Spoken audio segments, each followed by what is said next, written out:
यह कोई gangs of Wasseypur या मिर्जापुर का सिनेमाई दृश्य नहीं है। यह बिहार है साहब, बिहार। वो बिहार जहां असल जिंदगी में अपराध की ऐसी कोई खौफनाक सीरीज चल रही है कि बड़े बड़े ओटीटी प्लेटफॉर्म वाले भी इन दिनों बिहार को देखकर शर्मसार हो जाए। पटना के पारस अस्पताल में जो कुछ हुआ वो किसी थ्रिलर फिल्म से कम नहीं था। वो स्थान जहां पर मरीजों की जान बचाए जाने की कस्में खाई जाती हैं, वहां पर 5 बदमाश फिल्मी स्टाइल में बिना डरे ना मुंह छिपाया ना बंदूक छिपाई, ना आते वक्त उन्हें कोई रोका ना जाते वक्त कोई रोका, सीधे अस्पताल कमरा नंबर 209 में आते हैं और 25 सेकंड में गोलियों की तड़तड़ से पूरे अस्पताल को हिलाकर रख देते हैं। ऐसी तस्वीरें फिल्मों में दिखाई पड़ती है, लेकिन यह बिहार की वो हकीकत है जो चीख चीख कर कह रही है कि साहब बिहार में इन दोनों कत्ल वत्ल कोई बड़ी बात नहीं है। और सच कह रहे हैं, हम ये कोई हवाबाजी नहीं कर रहे। बिहार में बीते 15 दिनों में 50 से अधिक कत्ल हुए हैं, यानी एक दिन में 3 आदमी बिहार में लुढ़क गया। इस मानसून में बिहार में पानी कम, खून ज्यादा बह रहा है। और माथा पकड़ने वाली बात तो यह है कि प्रशासन कह रहा है कि भैया मजदूर आदमी इन दिनों खाली हो जाता है और खाली होने के बाद वह कत्ल कर दे रहा है। पल भर को लगा कि माथा पकड़ ले। बिहार के लोग ये पूछ रहे हैं कि बरसात का जो महीना है, जून जुलाई अगस्त, इसमें बिहार छोड़ के कहीं चले जाएं। 15 दिन में 50 घटनाएं आंकड़ा नहीं है। चीखते बिलखते घर हैं, उजड़ते सपने हैं। एक ऐसा सिस्टम है जो या तो सो चुका है या बिक चुका है।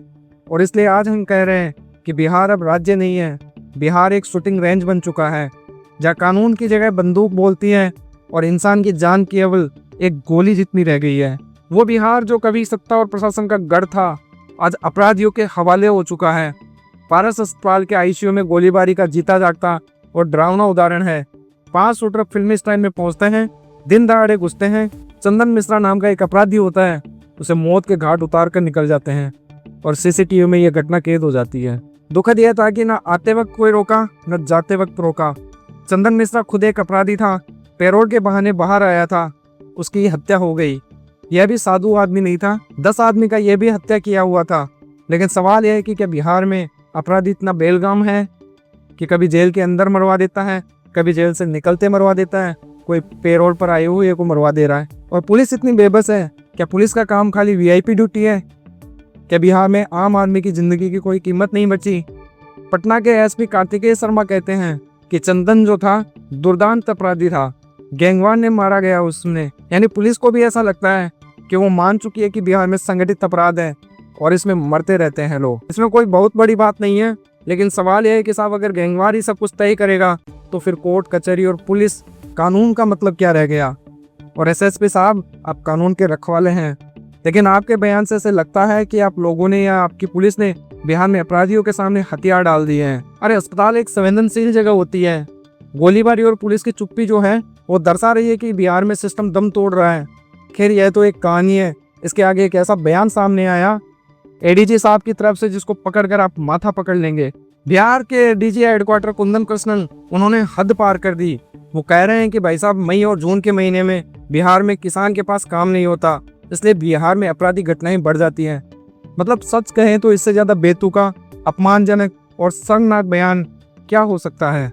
किसान जो बाढ़, सूखा, कर्ज, आत्महत्या से जूझ कर देश का पेट पालता है, उसे एडीजी साहब जो है वो सीधे सीधे हत्यारा कह रहे हैं।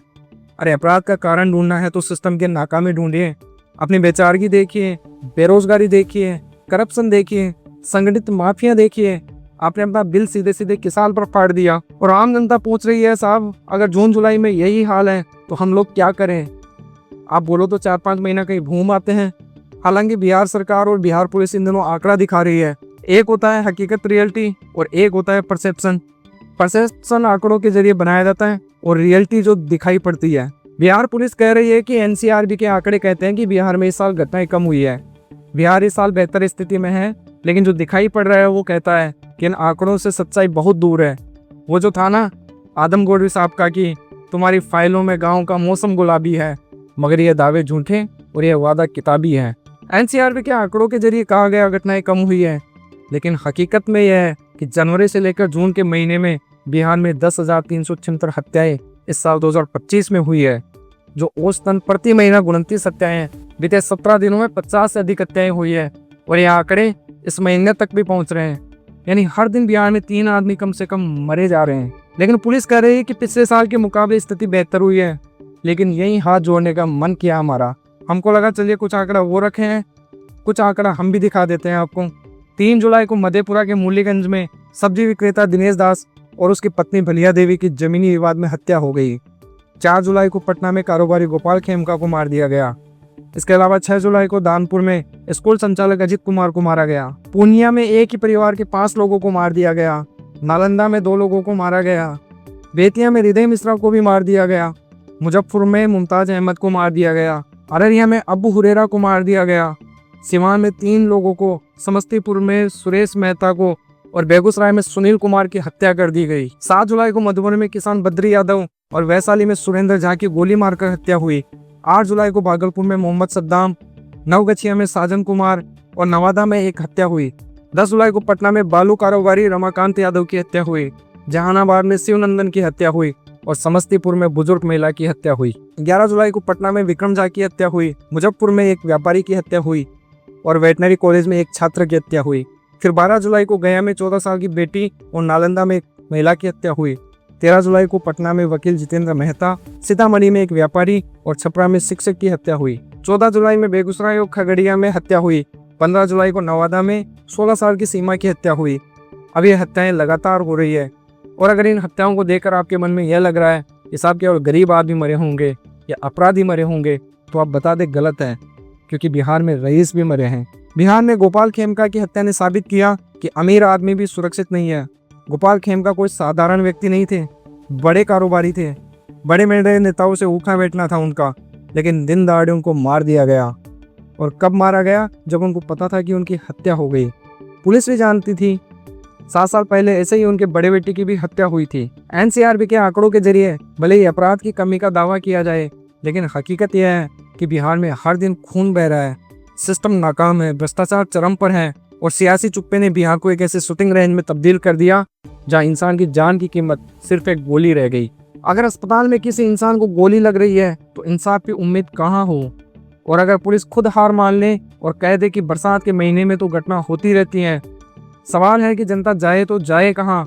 माथा पकड़ ले या सवाल पूछे? जैसे हमने सरकार से पूछा है वैसे आप भी सवाल पूछिए। जय हिंद, जय भारत, नमस्कार।